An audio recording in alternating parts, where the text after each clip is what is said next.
Ladies and gentlemen, how are you doing? Welcome to the BBC Spews Live. It's Tuesday the 16th of August. Huzzah, here we are, still breathing, despite the remonstrations of my nemesis, the winged beast of Silicon Valley. Here we are. How is everyone? Fucking hell, I need a shave. I only shaved like 5 days ago. I've always had a talent for growing hair. Well, except on my head as I get older. Ironic, isn't it? The furrier your back and your arse gets, the less you've got on your head. As soon as you hit 40, it's not a fun time. Who's in the chat? Jeff Weddon's in. How then? Alan Lloyd, Ralphie Craig, JVPA, the Sash, Blue Van Man, Lister of Smeg, Mark McCoy, Scouse Obi, Ragnar's in, the Myth Matlaw, the only Matlaw I've got any time for. Kev Wright, Scouse Obi, Trevor Rapley, Patriotic Brit, Dave Rudy, Mossy Chop, Samuel Saxon, Ben Jones, Curtin Valley, who else? Alan Billings is sending me money already. Alan, you generous bastard. That'll buy me a whole pint of beer out here. In fact, the shit that I'm willing to drink, that'll get me about 3 gallons because I'll drink fucking linoleum, window cleaner, whatever. Pab's Blue Ribbon. It's fizzy piss essentially, but it's all right. Bongo Pongo's in. How you doing? Tess Darcy, Lincolnshire lad, Steve Yorn, Mega Bars, and anybody else I've missed. How are you? Right. First things first, I'm not talking about this anymore. I know people, sometimes you send me story, what do you think of this? Do you think it's really sabotaged? Do you think it's, I don't care about this story anymore, right? It's gone on long enough. As I've said many times, I want to avoid the infantile, childish, ludicrous claims that if you're not 100% behind wiping Russia off the face of the earth, insulting anybody who happens to be Russia. Again, the woke are insane. The hypocrisy knows no bounds. They talk about being tolerant and agreeable. The outright hatred for anybody who happens to be Russian has been nothing short of disgraceful. Disgraceful. Just happen to be Russian. They're individuals. There's Russians who don't like Putin. There's Russians who do like Putin. It's like Americans. There's Russians who voted for Trump. There's Russians who voted for Obama. The idea that we should just despise an entire nation because the woke are completely illogical, fucking full of hate and spite and resentment makes no sense to me. But I'm not interested in it because unlike the woke, I'm not a moron. I can do basic thinking. My thinking gland works properly.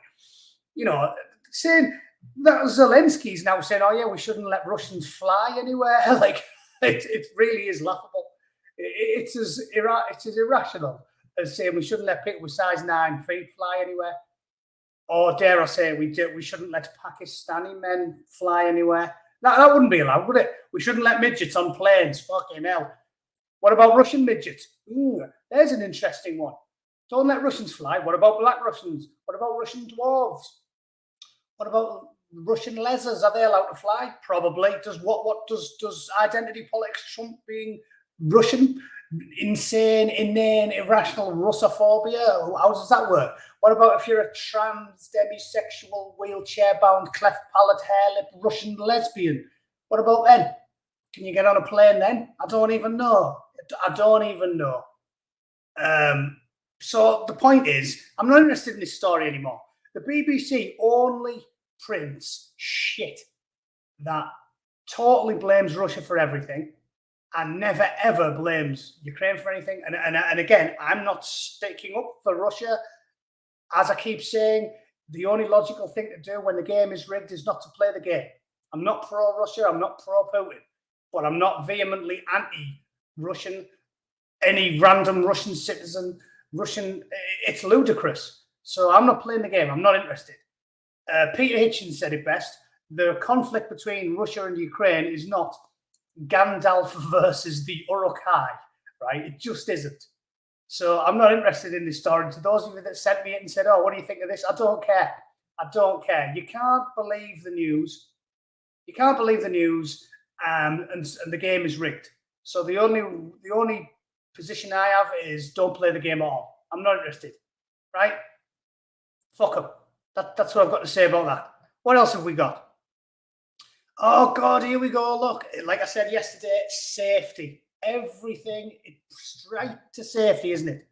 Everything. Oh, you disagree with me? That's violence. Oh my God, you're not letting us castrate 10-year-olds. You're going to kill them all. Oh, you're not going to let us indoctrinate kids. You're going to kill them all. Everyone's going to commit suicide. Oh my God, if Trump gets in, all the disabled people are going to kill themselves. All the LGBT people are going to commit suicide. Oh my God, everyone's going to die. Silence is violence. Polite disagreement is violence. You know, talking is violence. Silence is violence. Polite disagreement is violence. Everything kills everyone. And if you disagree with the communists, you're going to kill everyone. Yeah, you're basically a murderer. You're Fred West with a chain gun in an Apache outside an orphanage. That's what you are. If you disagree with the communists, Fred West chain gun Apache death slayer. Space Marine pressing the fucking exterminatus button above a planet full of puppy dogs. It's bollocks, isn't it? It's bollocks. But let's have a look. I mean, we were never going to send anyone to Rwanda because the woke Tories aren't conservative or even right of centre. So, of course, we were never going to send anyone to Rwanda, but let's see why we can't. Let's just have a look why we can't, shall we? Out of morbid curiosity, let's have a look why. So the first flight was cancelled. Of course it was. Of course it was. Amid legal challenges because the judges and the lawyers and the newspapers and the radio networks and the TV stations and the House of Lords and the Houses of Parliament and all of our politicians, especially the Conservative ones, are all woke. So, of course, they were never going to send anyone to Rwanda. Are you daft? Are you daft? You know where they will send them? Middlesbrough. You know what they will do? They'll ditch 60 of them in your nana's fucking semi in Bradford. How about that? How about that? And if you don't feed them, clothe them, you're a xenophobe, old boy. You're a xenophobe. Get back up that ladder, carry some more bricks on that roof, you stinking, dirty, horrible, xenophobic, pasty, lily white, limey fuck. That's what they'll tell you. They were not sending anyone to Rwanda, but your nana best feed and clothe them. UK ministers who backed sending asylum seekers to Rwanda were warned by their own advisor who's a communist, that its government tortures and kills political opponents. Well, as we've said many times on here, when you're a young idealistic teenager in England and you go to school and your history teacher, Mr. Willis was my history teacher, nice fella for a Cockney, one of the few Cockneys I've actually liked slightly in my life. He told us about him, Pinochet, and you sort of realise and you think, hang on, he's a bit of an arsehole, isn't he? He kills his political opponents. What a wanker. But then he explains to you that the reason people like Reagan and Thatcher were almost basically what they did was they sort of turned a blind eye to him. And when you're learning about how much of a fascist he was and that he really did kill or disappear his political opponents, you go, fucking hell, that's shocking that. How can Thatcher and Reagan have turned a blind eye to him? How can you? But then you realise the reason they turned a blind eye to him is because better the devil you know. And a twat like Pinochet will basically kill and disappear maybe a couple of thousand people a year, tops. He's like Saddam Hussein. Keeps a lid. Saddam Hussein kept a lid on Sunni versus Shia infighting because Saddam Hussein, Big Sads. I'll always know him by his pet name, Big Sads. What time? Do you remember the joke when we were out in Iraq? How do you know what time Saddam Hussein has his dinner? After Tariq Aziz. I suppose you had to be there. Tariq Aziz was one of his advisors. Anyway, what was I going with that before I went off on a tangent with my Tariq Aziz joke? Basically, yeah, you need, in places that aren't quite ready for democracy, it's better the devil you know. And if you get someone who's a strongman, a right-wing strongman, and he says, right, I've had enough of you Sunni versus Shia lot killing each other. If you do any of that anymore, I'm going to bulldoze your house while you and the kids are in it. How's that sound? And then Saddam Hussein kills a couple of hundred people a year with his hardcore tactics, and all the daft lefties who insist on living in an unworkable, ludicrous, idealistic fantasy land they get all angry and go, oh my God, oh my God, oh my God, I can't believe that. I can't believe they turned a blind eye to him. And ultimately, you do realise that sometimes better the devil you know is a tactic, because Pinochet will kill a couple of thousand people a year with not following all of the due course, but he will still have a functioning country. Whereas if the commies take over, 10 million die first fucking 2 years. What's the worst? It's not about being a prick. It's about being cynical, realistic, pragmatist. I'm a pragmatist. I don't like Saddam Hussein. I don't advocate fascism or Pinochet or Big Sads. But ultimately, you have to pick between one or the other. And I simply do the butcher's bill. Am I better off with a couple of million dead in starvation, famine, communist revolution? Or am I better with a couple of thousand dead? I'll take a few thousand, thanks. I don't even think that's particularly complicated. And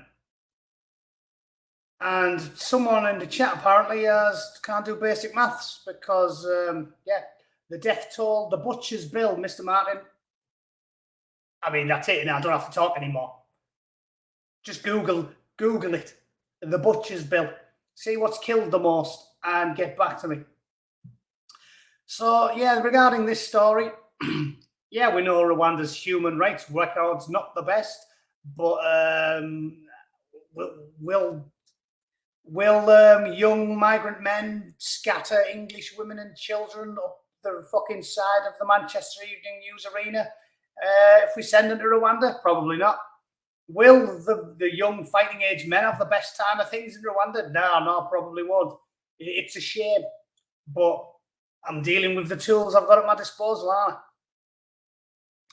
I? Migrants identified for the aborted flight are seeking disclosure of the material. Fucking here we go. Is this going to be like the one I covered yesterday, where someone been arrested 36 times in 2 years, and the Guardian readers actually think the general public are going to go, oh, I can't believe we're deporting that guy. Do you know what I mean? I don't know what more you can. I don't know what else you have to do to get deported. If 36 arrests in 2 years still gets the lefties going, no, we have to leave them here. I don't know what you have to do. I don't know what you have to do. You'd literally have to what 37 times in a year? Is that going to be the baseline? If you get arrested 36 times in 2 years, that's all right. 37 is when we'll discuss that. 37, and you dig up the Queen Mother and skull fucker on the 9 o'clock news. If you do that, we'll say it's acceptable to deport you. We're meeting you halfway. That'll be some like Guardian reading judge. All right, I'll meet you halfway. 37 arrests in 2 years and dig up the Queen Mother. If they do that, you can deport them. You can't say fairer than that. You can't say fairer than that, lads. We've met you halfway. Yeah, cheers then. And then he's off to sniff some Charlie off a child prostitute in peace, because that's what they all do. And amusingly, you're not allowed to say that either. Have you seen Twitter and Facebook and YouTube? Everyone's they've banned the G word, the G word that rhymes with boomer. You're not allowed to say that. You can call someone who's conservative. You can say Donald Trump, Prozzies piss on him, orange, Cheeto, tiny hands, Trump tard, fuck it. You can say any of that. But you can't say, this looks a bit G-word boomy. This looks a bit like that. This looks a bit boomy when you're wanking yourself silly over pictures of little boys. that looks a bit weird. Not allowed to say that. So I wouldn't dream of saying that. Stephen, stop complaining. They've only been arrested 33 times in 2 years. You are xenophobic, Stephen. If they've only been arrested 33 times in 2 years, they are splendid stand-up gentlemen, and you should give them a job babysitting the children. Yes, you should. Rotten Politics is in. I haven't seen Rotten Politics' videos for ages. Are you still making them, Rotten Politics? And has Susan just got you by the ball sack like she has me? Is that all that is? Yes, you're not allowed to talk about people who give dogs a haircut. unless the people that give the dogs a haircut also bum them and give them monkeypox. At which point, if they also bum them and give them monkeypox, then you can put them on the television and say, you know what, this person should be the next prime minister. Yeah, he should be the next prime minister of France, eh? Because that is what they do in France. Marry geriatrics and bum canines. Yeah, she has. I mean, honestly, I haven't seen one of your videos for ages. I'm subscribed. I've got the bell pressed. Don't see note. They all just, yeah, we're all in the salt mines. We're all in the salt mines. Who cares? She's squeezed my gonads to the size of chickpeas now. She's like that. She's got an iron grip. She's got forearms like Popeye Sue's are when she's got hold of your nutsack. So yeah, anyway, went off on a tangent talking about French people. It happens a lot. Nobody's getting deported. Nobody's getting deported. This is what I keep saying. It's got to get much worse before it gets better, because nothing, if you try and do things through the system nowadays, it doesn't work. So I've told you, we don't live in a democracy. You can vote for whoever you want. You're not going to get what you ask for. We don't live in a democracy. That all of the institutions of the state, the civil servants, the bureaucrats, the Philip Rutlands, those fucking people who you can't vote in and you can't vote out, they make all the decisions. It doesn't matter what you vote for. Just like we've got Brexit in name only. We haven't really got a Brexit, have we? We haven't got shit. All the stuff we said we were going to do, we're going to undercut Ireland and get loads of corporate big companies coming over here and make some money. Not doing any of it. Immigration's higher than it's ever been, and we're not making any money. So who cares? You don't get what you vote for. Just accept the fact, plebs, that you don't get what you vote for. Philip Rutland, Rutnam, is it Rutnam or Rutland? Yeah, Rutnam. He gets to make the decisions. It's like Humphrey in Yes Minister. You don't get what you vote for. Democracy in the West is the illusion of choice. You don't get what you ask for. So suck on it. Suck on it, ladies and gentlemen. Nobody's going to get deported. Doesn't matter what they do. They're never going to get to the threshold of digging up the Queen Mum and 37 arrests in 2 years. So nobody's getting deported. Just accept it. Just accept it. And you have to feed them and clothe them. Yeah, you, scaffolder, window cleaner, plumber, you have to feed them. You have to clothe them. You have to put them in the Hilton, because all the rich people dodge the taxes. Yeah, Lammy, have you seen how much money Lambtron's made? You know, the same horrible, slimy, dirty, cheating, lying, four-flushing sack of shit that said second jobs should be banned for politicians. You know him? Well, he's got tons of second jobs. He's got a second, third, a fourth, and a fifth job. Well, Lambtron said politicians shouldn't be allowed a second job except him, because he's got 5 of them. Yeah, he makes more money than Bill Gates, and apparently he thinks you're not allowed a second job unless you're him. Unless you're him, then you are allowed one, and the plebs aren't allowed to audit you, and not allowed to see how much tax you pay. And Diane Abbott can, every single Twix she's ever bought is on her expense account. And Ian Blackford, who doesn't want to be in the UK, is top of the expenses because he's a fat, slimy, sweaty, sexual deviant. And there's nothing you can do about it. So suck on it. Suck on it. I love it. I love it. You've got to... It is funny, isn't it? I mean, living in this fucking world we exist in is funny. So there is every cloud. You might get completely ignored. You might be forced to toil away to feed 500 Somalian goat herders with violent tendencies. But at least it's funny. At least it's funny. Life is we're all absurdists now, aren't we? It's all a joke. Dozens of migrants found on a tiny unnamed island. Brilliant. Where's that? Turkey, Greece.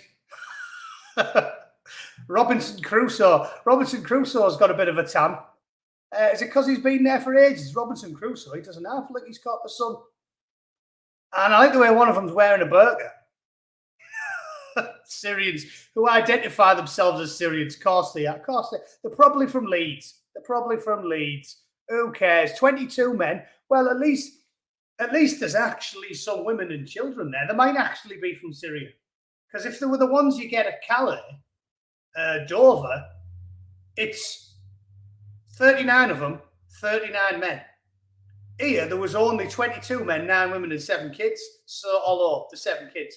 One of the kids was 27 and a bit hairy, but still classed as a kid, because the Home Office asked him very, very seriously, are you definitely a kid? And he said, yeah, so therefore he's a kid. You wouldn't accuse someone of lying, would you? You xenophobic, horrible, slimy, dirty bastard. You don't take people's word every time they say something to you.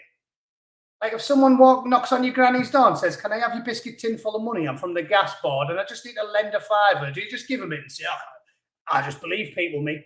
I don't want to be seen to be rude. Have the biscuit tin, shifty, tattooed man with ACAB on your knuckles. Of course you work for the gas board. You're wearing a day-glow shell suit. It looks like it'll burst into flames if anyone flicks a fag within 10 yards of it. Yeah, definitely work for the gas board, you. I don't want to." So, yeah, 7 children. All of them look about 28, and they've all got more pubes than me and big beards. Looks like Peter Sutcliffe, but definitely children because they say so. So, yeah, probably it's probably 29 men, 7 women, and 2 very shifty-looking women with very big forearms. That is what we'll be looking at there. So, winner. That's brilliant. That's brilliant. Even the unnamed tiny islands, there's people sneaking into them.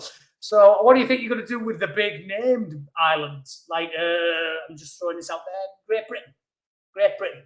What about that? What else have we got? Oscars apologises. You know what? I'm going to talk about this because I'm something of an expert on the Native Americans, because when I was in school in the... why is there so many adverts on the BBC now? It's doing me head in. Look at...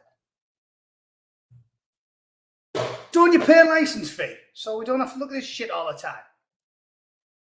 It's an absolute piss take. Is there any way I can get rid of that bollocks? Yeah, that's bad. All right, you might not be able to read the text as good. I want to talk about this because I'm something of an expert on the Native Americans, because I was born and raised in England and we've always had activist wankers running the show ever since the 80s. I remember even in the 80s. In the 80s, I remember being a kid in primary school and me and my mates were laughing. You'll all remember it if you guys are in your 40s or your late 30s.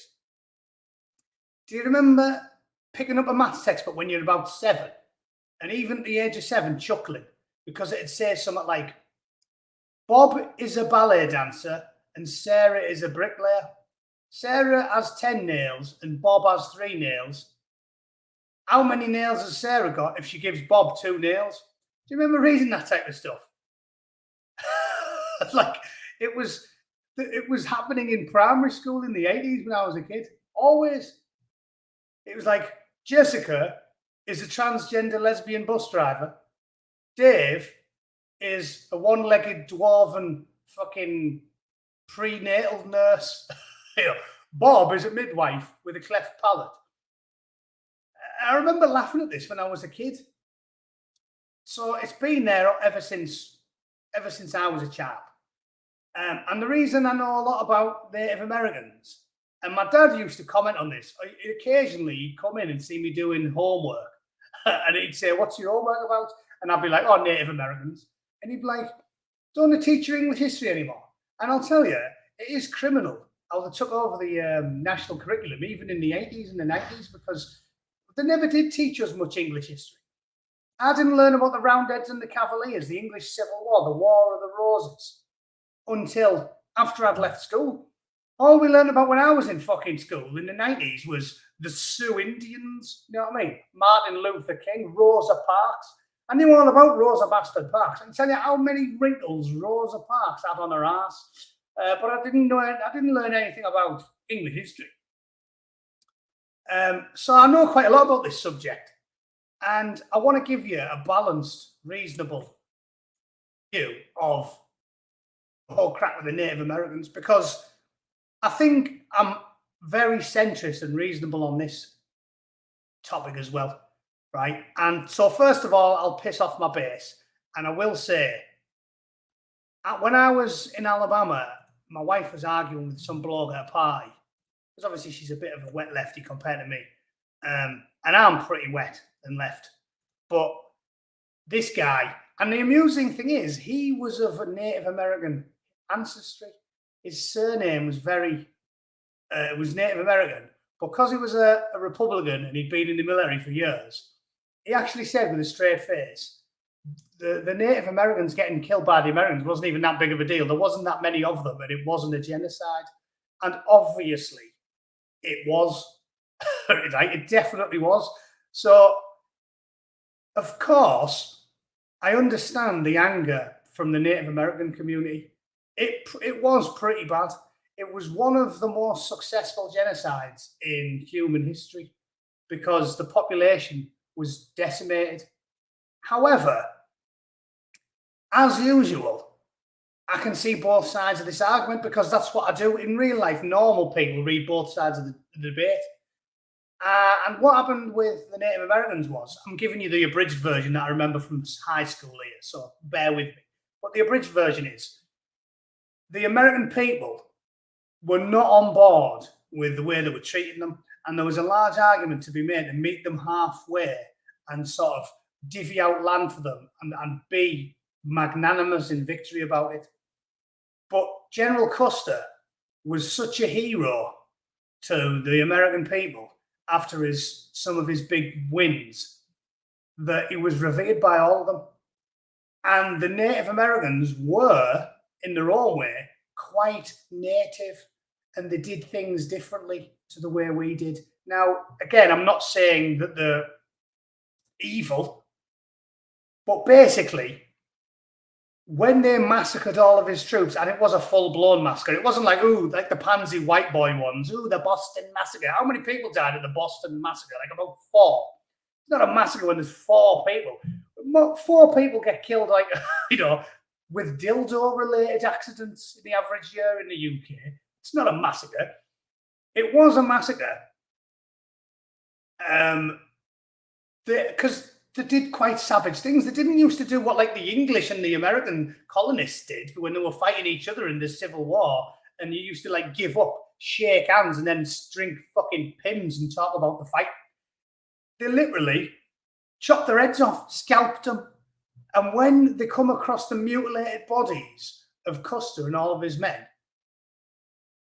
it filled them with rage, and the general public was so angry about it, they sent letters. I remember doing this in high school. I remember reading a letter, like an actual historical document. It was a letter sent to the president, written by like an 8-year-old girl, saying what they did to that nice Mr. Custer was so horrific, we should just wipe them all off the face of the earth.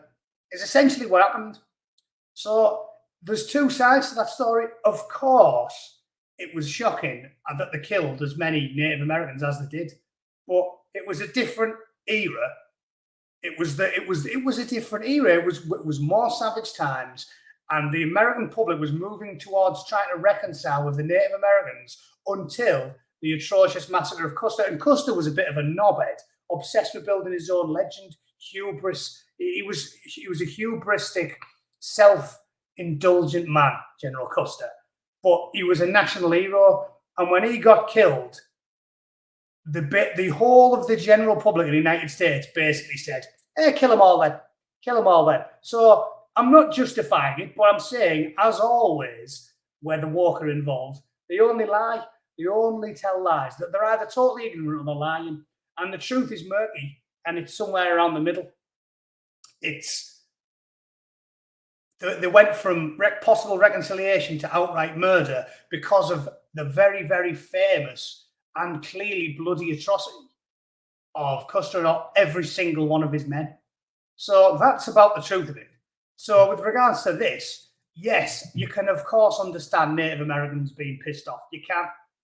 But at the same time, you can understand why people that get the other side of the story, i.e. this nice Mr. Custer got completely butchered and every single one of his men got scalped. You can see why they go, well, fuck them. How about fuck them?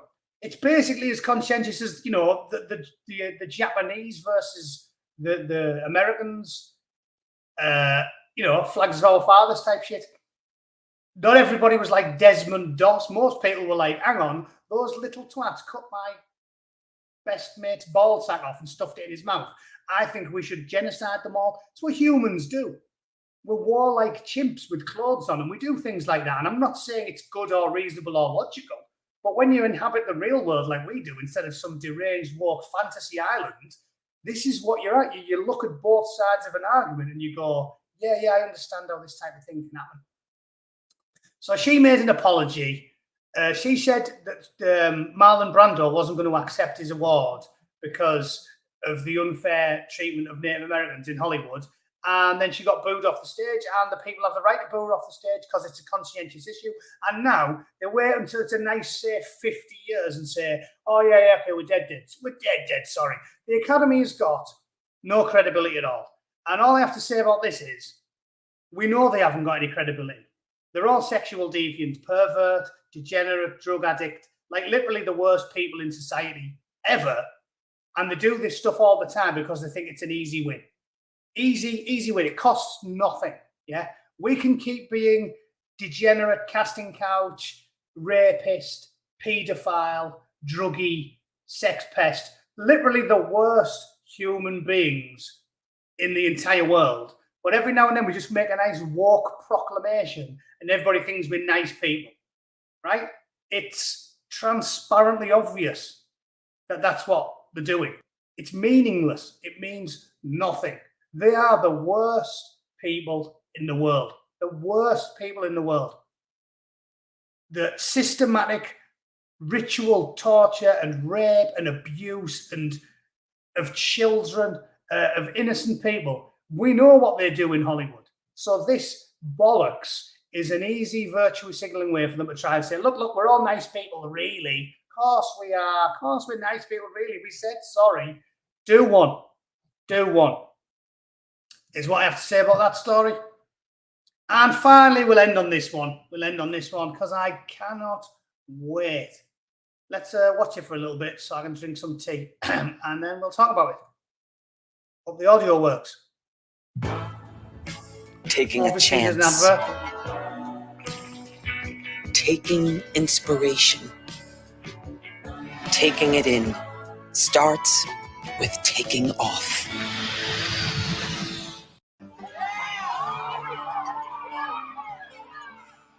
I don't like Liz Cheney at all. I think Liz is smart as a whip and strong and smart as a whip. She's a fucking idiot. I think she's got the IQ of a chicken McNugget. You knew it'd be some blonde Karen looking bird as well, didn't you? You knew it. Dressed in bloody beads everywhere. Obviously a hippie and some daft rainbow-coloured shawls. Shut up. Let's talk. Put that sensible fella back on. Brave and courageous in what she's done. Just don't believe in some of the things that she believes in. Yeah. You know, I wouldn't have probably voted for her other than she is standing up for the Constitution. No, she isn't. Have you read the Constitution? Do you actually know anything about it? Or are you just spinning shit lines off CNN? God save America. It's in trouble.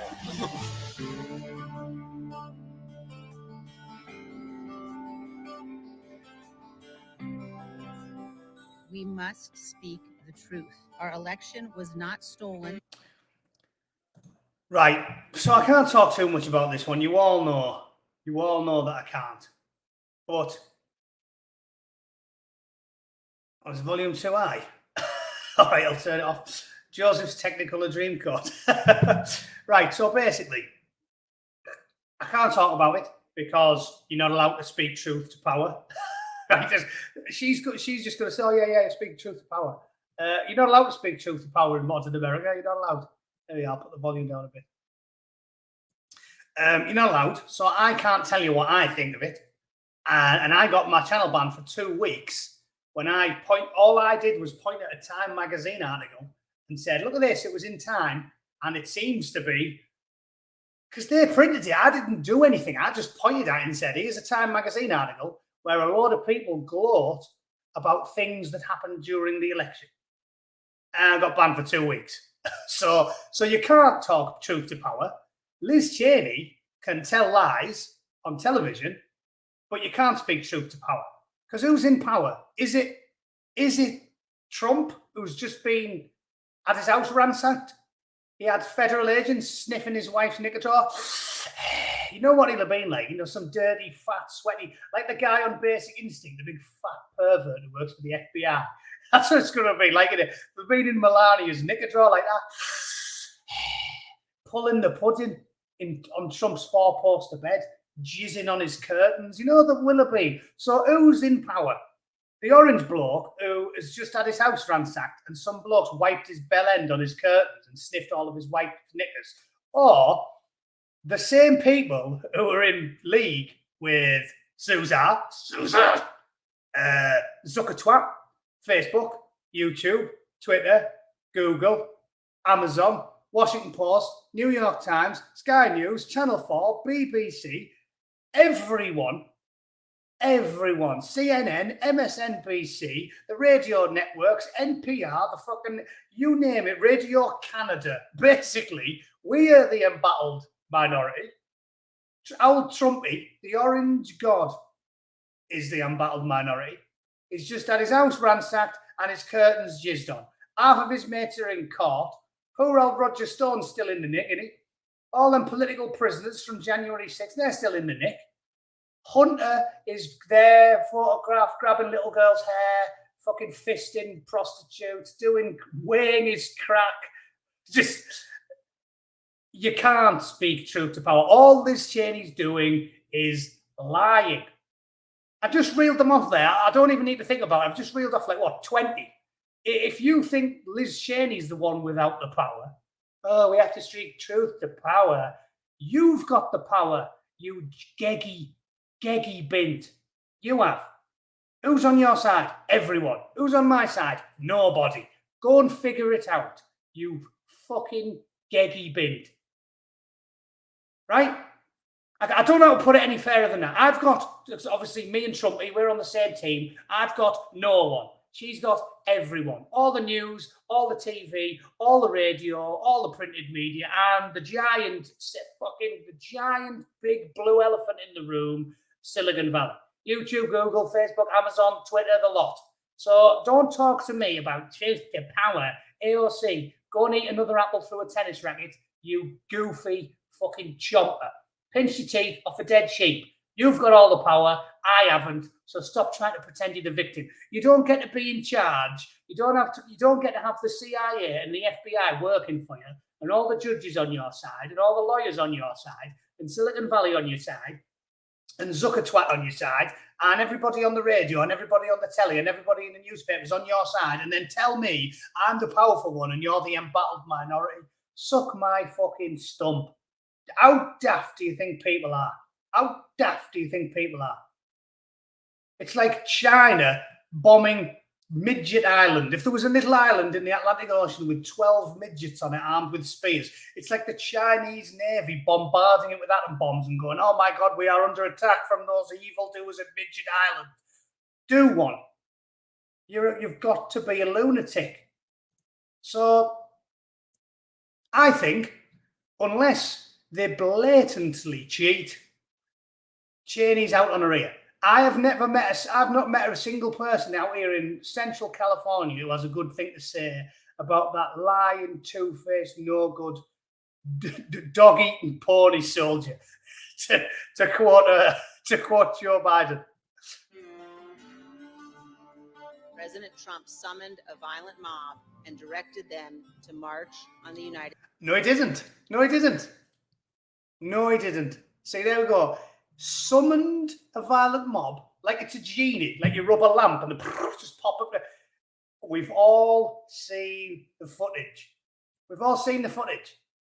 With our own eyes, with our own ears. We've seen the footage. We've seen him on television going out live saying, peacefully protest.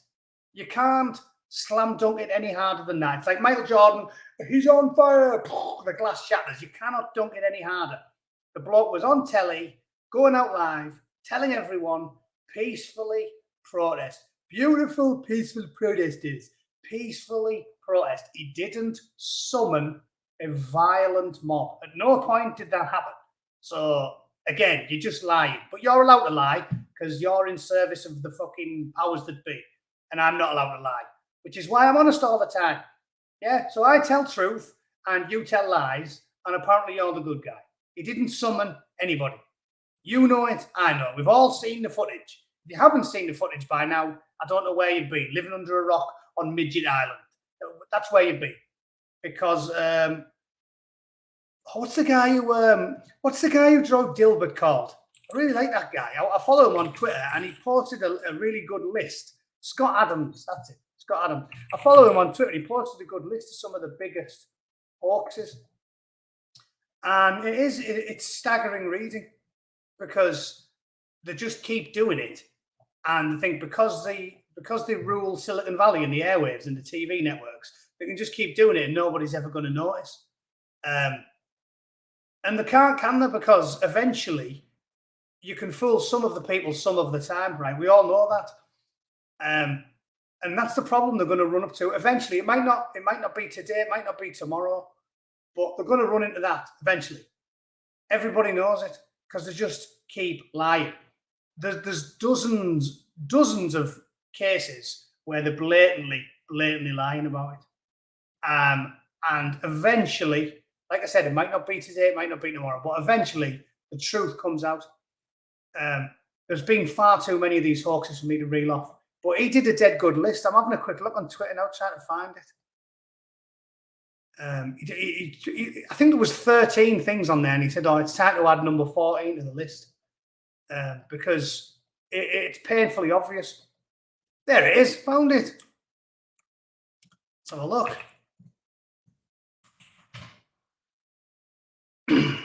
This is up there with what she's just said. Oh, he summoned a violent mob, even though we all watched it with our own eyes and ears. So there's 11 that we know 100% are fake, right? Didn't happen. Number one, didn't happen. Number two, getting hookers to piss on him. Childish, unfunny. It's as childish and unfunny as the Tiny Hands Cheeto Man thing. It's childish and it's unfunny. Russia paying bounties on US soldiers. He calling neo-Nazi. Yeah, that one didn't happen. Didn't happen. He literally said, if you remember, number 4, I remember it. He literally said, with his again, live on television, he said, "Of course, I'm not talking about the neo-Nazis, but we've got to come together here and remember that there was very fine people on both sides of this argument." That's what he said. For a rare occasion of Trump being actually very presidential. He said, and he specifically said at the start of his sentence, "Obviously, I'm not talking about the Nazi ones, but there was good people on both sides." And they reported it as, "Oh, yeah, no, Nazis were really good people, yeah, the Nazis." Total bollocks, like an outright fiction. So, number 4, fiction, suggested drinking and injecting bleach, didn't happen. Overfeeding them, didn't happen. Cleared protesters with tear gas for a photo op, didn't happen. His Hunter's laptop was Russian. Yeah, fucker. Yeah, of course it was. Of course it was. Of course it was. Yeah, definitely. Elections were fair because no court found major fraud. Again, you don't need major. You don't need major. You need very minor in 5 or 6 very specific places. That's all you need. So again, you don't need major. That's how they get around it, by lying about it. No major. No major. There wasn't 40 million fake votes. No, there wasn't. Nobody's saying there was.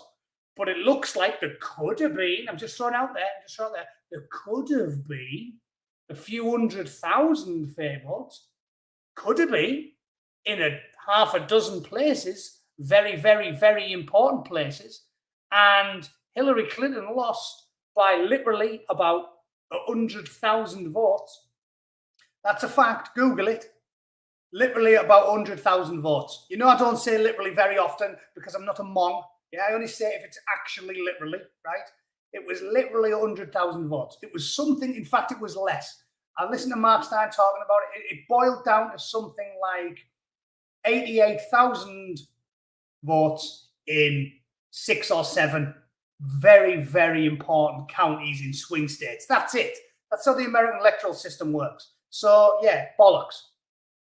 January 6th was an insurrection to overthrow the government where nobody had a rifle and the only people who got shot to death were the unarmed protester woman in the face. Yeah.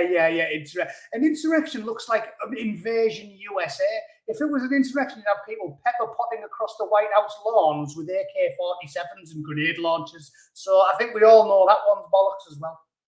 And finally, trying to grab the steering wheel of the beast, which is just laughable. The memes about that were hilarious, you know, like it was a Jackie Chan movie, and the fat orange guy who's like 80 and obese was kicking the shite out of loads of Secret Service agents. So basically, every single one of them we know is bollocks. And this lying tart has just pitched another one in. So I'm not watching the advert again. I'm watching the advert. Bollocks, I'm not doing it. I'm sick. Even the adverts annoy me.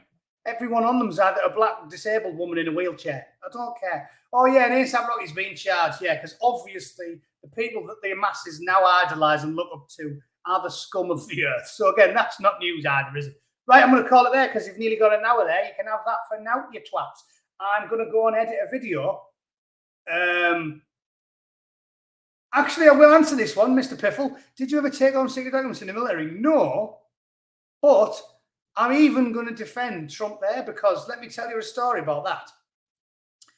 When I was in the military, I constantly remarked how annoying it was that they made our job impossible as grunts, but all the politicians did it.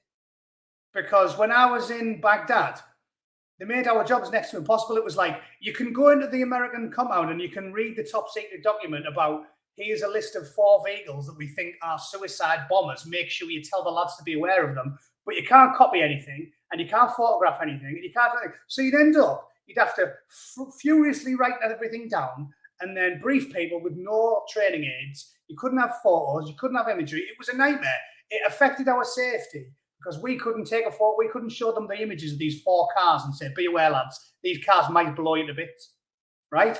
But then every bastard week, Mr. Piffle, every bastard week, there'd be another story of some twat MP leaving a top secret dossier in the back of a taxi, or some wanker civil servant leaving a laptop with 6,000 top secret documents on a train and an old man fucking handed it in at the police station, or some fucking dickhead politician leaving a massive folder crammed to the rafters with spies on top secret operations in third world countries. And you'd read about it, and it was like, oh yeah, he left it on a picnic bench because he was using a glory hole. And do you know what happened to all of those people? Blah, blah, Piffle. Do you know what happened to them? Not a single one of them ever got charged. Ever. If you're a twat like me and you try anything, ooh, can I just nick that quick one tiny document on a USB stick so I can brief our lads so they all don't get killed? No. You're not allowed to do that. But so the point is, it's bollocks. If civil servants don't get charged and MPs don't get charged and anybody else who's got even a whiff of power within the system doesn't get charged ever, do you not think it's a bit of a political witch hunt that they're invading the president's house? Answers on a fucking postcard. It's that simple. Even some twat civil servant who's so far down the chain, he's just got the iron gilded, the golden pension plan. He's not getting charged. But they do a gang raid on the president's house and sniff his wife's knickers. And you don't think it's a political witch? You don't think it's a political witch hunt? Top secret documents were involved, and they never ever got. Just Google it. Just Google British politician leaves top secret documents, and I bet you'll just get deluged with stories. It happened all the time. And nobody ever got charged for anything because they never do, because they look after themselves. But when Trumpy does something, oh yeah, let's go and wank on his curtains. It's laughable. So thanks for the question. You proved me right once again. It's a conspiracy theory. It's a witch hunt. We've got a partisan Secret Service and a partisan FBI and a partisan CIA and a partisan justice system and partisan civil servants. And there you go. There you go. So no, it's not. No. Yeah, top secret documents. Top secret documents. Happens all the time and nobody gets busted except if you Trump and then the wank on your curtains. So yeah, cheers easy. Cheers easy. Proved you wrong again. Well done. Thank you for watching, everybody. I will see you all, not tomorrow, I'm at work, not on Thursday. In fact, this might be my last stream for a while. And then I'm going to LA to see the mother-in-law. So I'm going to be Wednesday, no, Thursday, no, Friday, no. Don't think I'll be back until Sunday. So I'll quickly make a video about another Hollywood scandal I briefly want to talk about. And I guess I'll see you all on Monday. All right? And have a long weekend. Sucks to be you. Sucks to be you. The Bootneck's got to work for a living. Enjoy yourselves. Keep your chins up. I'll see you all very, very soon. Cheers.